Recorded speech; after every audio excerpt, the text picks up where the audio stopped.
Salut, c'est Abdel de la team Invox United. Aujourd'hui, je vais faire une petite présentation d'un deck qui est un de mes decks de cœur depuis pas mal de temps. C'est le deck Green Maju que j'ai testé en local samedi dernier avec une version Danger. Du coup,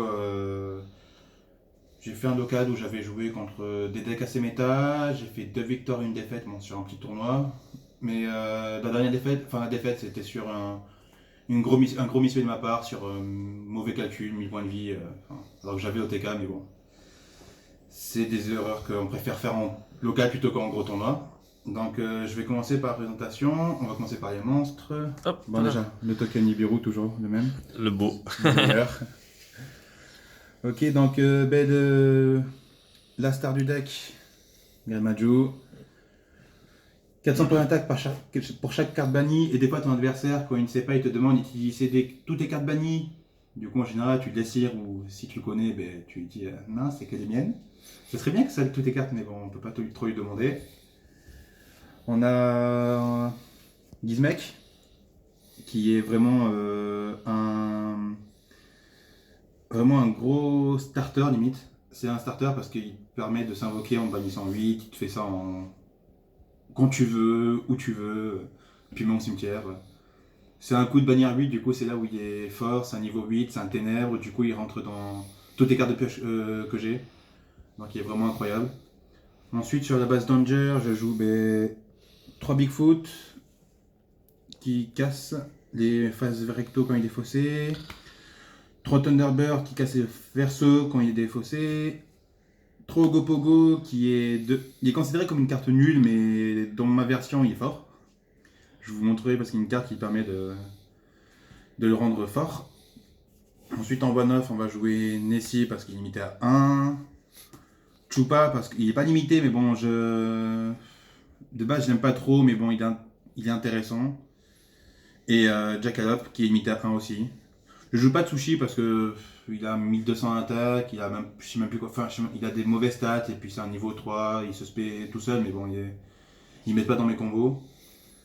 Je joue ensuite pour embêter l'adversaire, vu que c'est un deck going second des kaiju, de Radiant. Ça aurait été un niveau 8, en plus des ténèbres, il aurait été magnifique. Mais malheureusement, c'est un niveau 7 et à 2 c'est très bien, à 3 j'aime pas trop parce qu'après c'est brick. Mais il fait le taf. Et ensuite, la petite touche personnelle, vu qu'elle est passée il y a pas très longtemps à la banlist à 3, Necroface, qui est juste incroyable. Elle banne, quand elle est bannie, toi et ton adversaire vous bannissez 5 phases recto. Du coup, si jamais ton adversaire te fait commencer, tu peux voir ce qu'il joue. Du coup, tu peux essayer d'adapter tes plays en fonction de ça. Au grind game, il est aussi intéressant parce que des fois, quand tu l'as en main et que tu as beaucoup banni, que tu restes plus beaucoup dans le cimetière, dans le deck, tu le normal, tu déclares son effet, si ça passe, tu remets tout dans le deck. Ça te permet de refaire une nouvelle partie. Et vu qu'on a beaucoup de cartes de pioche et d'invocation au Curse of Danger, c'est un cadeau, il est vraiment incroyable. C'est tout au niveau des monstres, enfin c'est déjà pas mal. Je joue ensuite au niveau des magies, on va jouer 3 Poédésir qui est la meilleure carte. Faut dire ce qu'il est, tu bannes 10, tu gagnes 4, non c'est pas ban 10 et pioche de cartes, c'est gagne 4000 points d'attaque et pioche de cartes. Dans Grade Majou c'est ça, quand tu me mets H dessus c'est pas vraiment, c'est pas dérangeant pour moi. Je suis plus embêté si tu me fais H sur mes invitations, qui est justement combat avec Necroface. Parce que tu pioches 2, tu bannis un ténèbre. En général, t'as Necroface, ça te fait encore plus de cadeaux. Je joue seulement 2 transactions parce que j'ai plus de ténèbres que de niveau 8. Et j'aurais mis passer à 3, mais le problème c'est que 3 des fois t'en as un qui te sert à rien, donc au niveau je joue à 2. C'est pour ça que je préfère limite, avant je jouais 3 transactions et 2 allures, maintenant c'est l'inverse. Ensuite, une nouvelle carte qui est sortie récemment et qui vraiment rend le deck hyper fort, que ce soit Going First ou Going Second, c'est la gouttelette.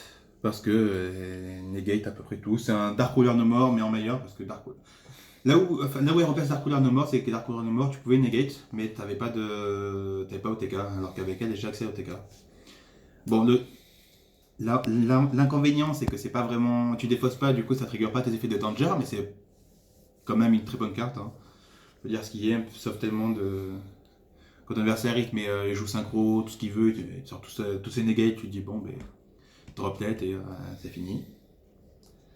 En général. Ensuite, je joue toujours 3 super polis parce que.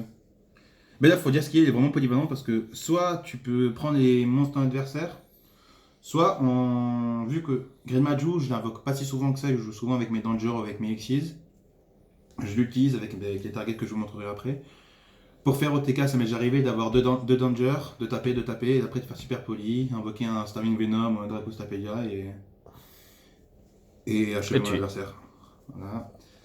Pour respecter les backrows, parce qu'on est toujours en France, on joue de Twin. J'aurais aimé jouer Cyclone, mais Twin est meilleur parce qu'elle te défausse de certaines cartes, des fois que t'as pas besoin. Et aussi, elle trigger des effets de danger. Par exemple, si tu fais Twin et que tu défausses Thunderbird, bah, ça te fait. Tu pètes 3 magies pièges. Donc c'est gratuit. Et ensuite, au niveau des one-off, on joue Sarcophage doré pour bannir Necroface, que tu peux récupérer du coup après. Et ça, ne jamais l'oublier parce que j'ai déjà oublié, même si c'est obligatoire. Mais... Et quand je te rappelle, tu dis ah, mais j'ai oublié, du coup, ben. C'est. Des fois, ça m'a coûté une game justement. Je joue des petits Monster Reborn parce que quand Grima joue au cimetière, ou quand un Ning au cimetière, ou quand une carte de l'adversaire, enfin, c'est Monster Reborn, je peux vous en présenter. Et ensuite, la carte qui rend Gopogo fort, c'est Équipe d'intervention danger. En fait, Gopogo te dit que lorsqu'il est défaussé, tu peux envoyer une carte danger au cimetière. Tu l'envoies au cimetière, son effet, lorsqu'il est au cimetière, tu défausses un danger.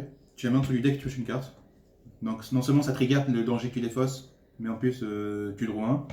Et souvent, mais là aussi combo avec Radiant, c'est que tu kaiju le monstre de son adversaire, tu invoques un danger, tu déclares, tu te textes ces cartes, elle te dit que tu cibles une carte un monstre danger que tu contrôles, une carte contrôlée par ton adversaire, tu la renvoies en main.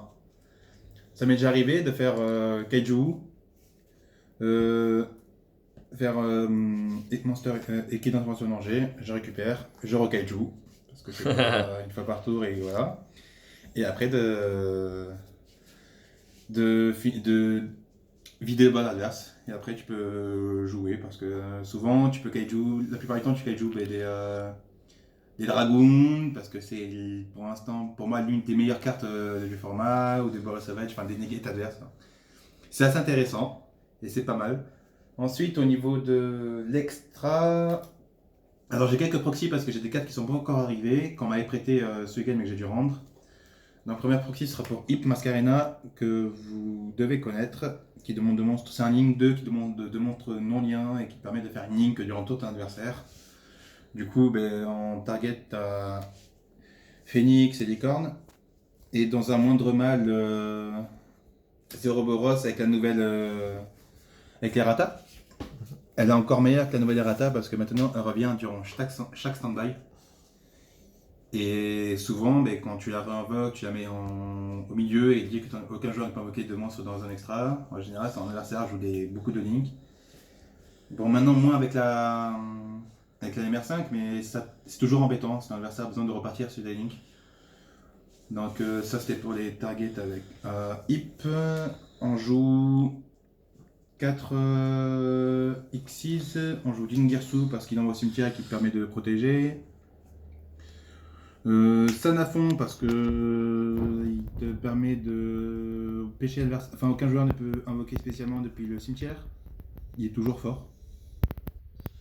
On joue ensuite une autre proxy numéro 38 que j'ai malheureusement pas reçu. On joue Lancelot que j'ai toujours pas reçu non plus, qui te dit tu negates ce que tu veux, il tape directement, lorsqu'il tape directement, tant qu'il y a Matrixi, il détruit un monstre de l'adversaire, enfin, il est juste trop fort. Et on joue ensuite Felgrand, encore une fois une target super cool. Je dis j'ai rien reçu, donc et il fallait que je fasse la vidéo, donc je vous la fais comme ça, c'est pas professionnel mais je suis désolé.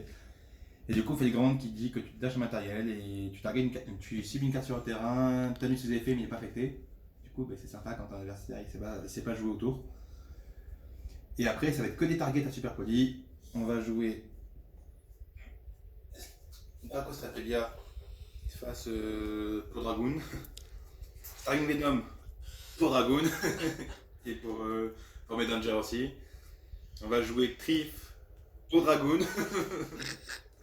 On va jouer Beau Dragon des Marais pour Dragoon aussi. Là c'est pareil, c'est pas que pour Dragoon, mais la plupart des cas c'est contre Dragoon. On va jouer un Golem Minister contre Salam, parce que c'est toujours présent, il y a toujours des decks qui jouent avec des Cybers. Et enfin contre Eidlich, c'est pas la meilleure carte, mais quand l'adversaire il active ses pièges continus, le Negro Zombie. Il est. C'est juste pour se débarrasser d'Eidlich.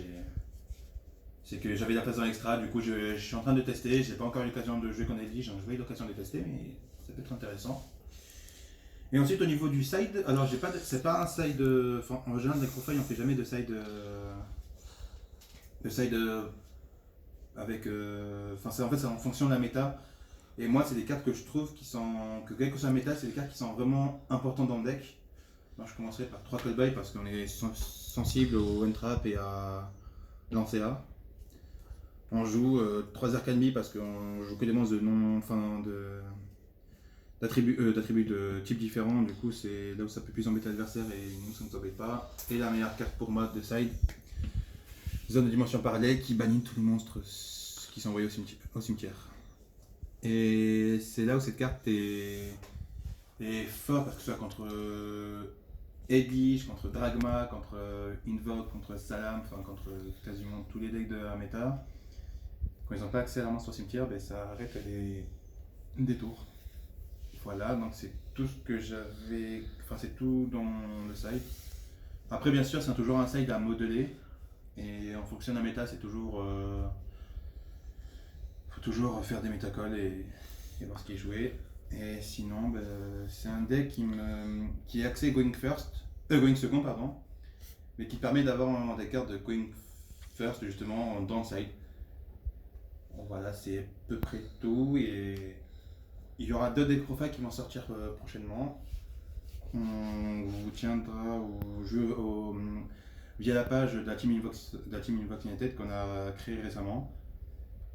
Et voilà. Bon, ben, des bisous à tout le monde, c'était Abdel. Ciao, ciao.